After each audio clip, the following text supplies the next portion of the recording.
चंडीगढ़ के सेक्टर 14 में स्थित Savitri by Phule girls hostel अपनी खूबसूरती और शांत माहौल के लिए जाना जाता था। लेकिन रात के सन्नाटे में इस हॉस्टल की गलियारों में कुछ अजीब सा होता था।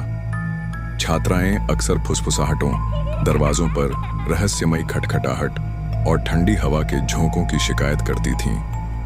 रिया, जो हाल ही में इस हॉस्टल में शिफ्ट हुई थी, को इन बातों पर यकीन नहीं था।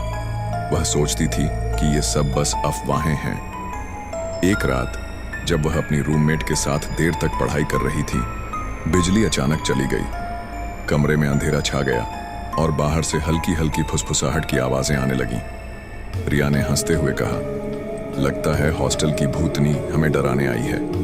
उसकी रूममेट ने गंभीर होकर कहा, रिया, मजाक मत कर। इस हॉस्टल में कई साल पहले एक लड़की ने आत्महत्या की थी।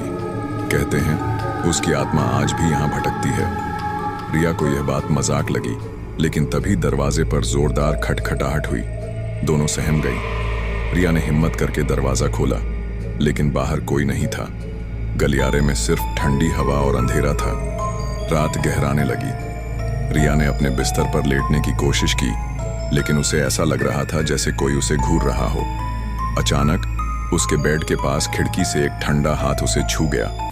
वह चीख पड़ी और बेड से कूद गई। उसकी रूममेट ने टॉर्च जलाई, लेकिन कमरे में कोई नहीं था। खिड़की बंद थी और बाहर सिर्फ घना कोहरा दिख रहा था। सुबह होने तक रिया और उसकी रूममेट ने पूरी रात जाग कर बिताई। अगले दिन उन्होंने हॉस्टल की वार्डन को सारी बात बताई। वार्डन ने चुपके से कहा, यहाँ कई लड़कियों ने ऐसी घटनाओं की बात की है। कुछ साल पहले एक लड़की ने 5वीं मंजिल से कूदकर आत्महत्या की थी। तब से यह हॉस्टल रात में अजीब सा हो जाता है। रिया ने फैसला किया कि वह अब इस हॉस्टल में नहीं रहेगी, लेकिन उस रात की यादें उसके साथ हमेशा रहीं। सावित्री बाई फुले हॉस्टल की कहानियां आज भी चंडीगढ़ में चर्चा का विषय हैं और लोग इसे शहर की सबसे भूतिया जगहों में से एक मानते हैं।